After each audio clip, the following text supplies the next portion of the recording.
Good news is your dates are here. What's the bad news? They're dead.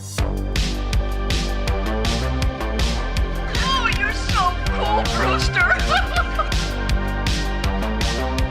Everybody's a suspect. Hey, Ted, where the hell's Corkscrew?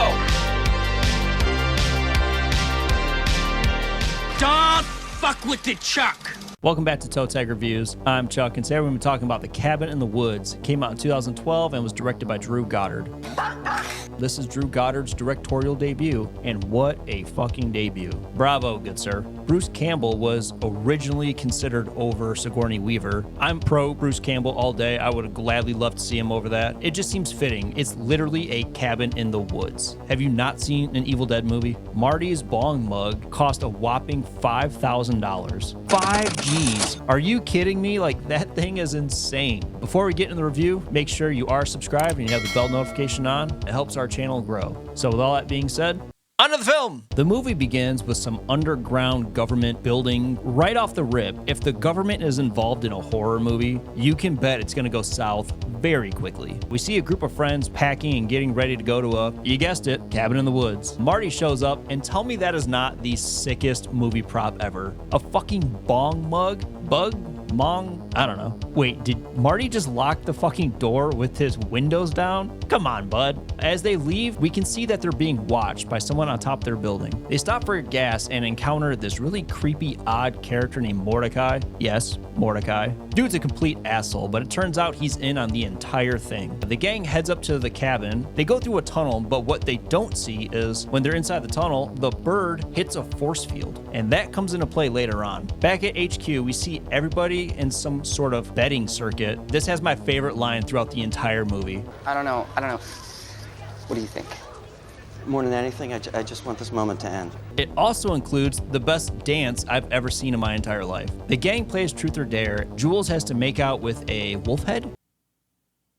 Okay. She enjoys it way too much, in my opinion. It's Dana's turn to play Truth or Dare. The cellar door opens. Just like in Evil Dead, I was waiting for Henrietta to pop out and have a little cameo. Dana gets Dare to go down there and check it out, and it's got a bunch of creepy, odd, old stuff down there. She finds an old diary. She reads the Latin. It's Horror 101. Do not read the Latin. Marty, who's stoned from start to finish throughout the whole movie, he even knows. What the fuck? She doesn't listen. She reads the Latin and resurrects the Buckner family. Those zombies are fucking pissed. Kurt takes Jules out to the woods to have some sexy time. Marty's realizing that everything's just kind of different and off. Kurt's being this huge douchey alpha male for some fucking reason. Jules is being a celebutard, whatever the fuck that is. Dana and Holden finally have a moment together, and you can kind of see sparks fly. It's adorable. Kurt and Jules' sexy time gets interrupted by the Buckners. They kill Jules in a pretty fucked up way, I'm not gonna lie. Back at HQ, we see one of the 5 victims. Their blood's being spilt in some ritualistic sacrifice type thing. Kurt gets back and warns the others about what had happened. They all get locked in their rooms. Marty realizes that they're being filmed. I love his face when he realizes.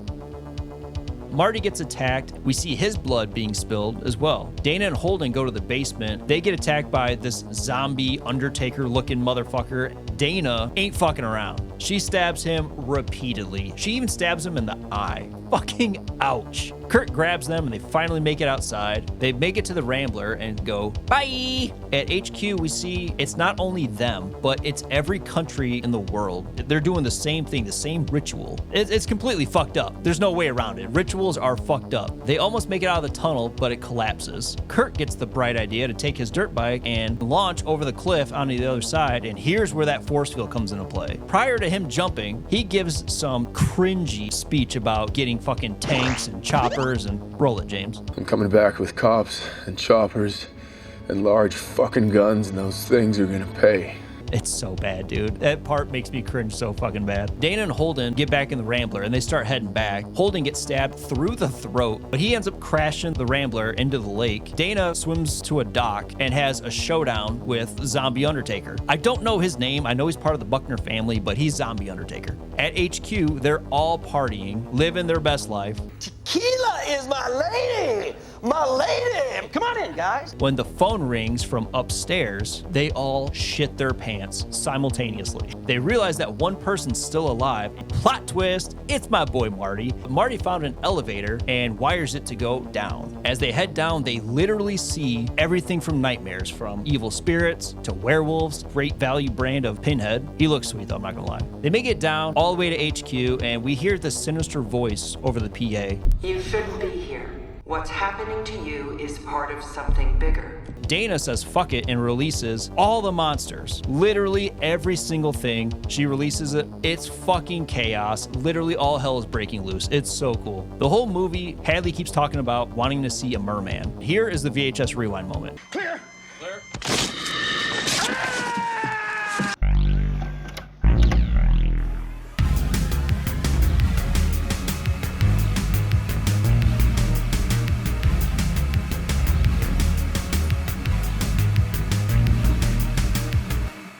If you've seen this movie, you know exactly why this is a VHS rewind moment. Also, Hadley's demise. He dies in a brutal way, and it's bloody as shit. It's so awesome. Sitterson gets stabbed by Dana on accident, and with his dying breath tells her to kill Marty. The voice from earlier turns up. It's fucking Ripley. It's Sigourney Weaver, dude. She tells him that they need to die or the Ancient Ones will rise. Now, Dana, for a split second, considers it. Because of that, Marty doesn't tell her about the werewolf behind her and lets it attack her. Which begs the impossible question. Could you take a life, a friend's life, a lover's life, to save the entire world? It's completely messed up any way you look at it. After a little scuffle, Marty tosses the director, Patience Buckner, who kills her, which is a really cool fucking scene. She takes a little hatchet, stabs her in the back of the head. They toss her over the little cliff and go down to the Ancient One. The movie comes to an end with the Ancient Ones rising up and, you can guess, ending the world. The big ass hand comes up, slams down. It's the coolest cliffhanger because, like, personally, I would love to see what happens. Toe tag score?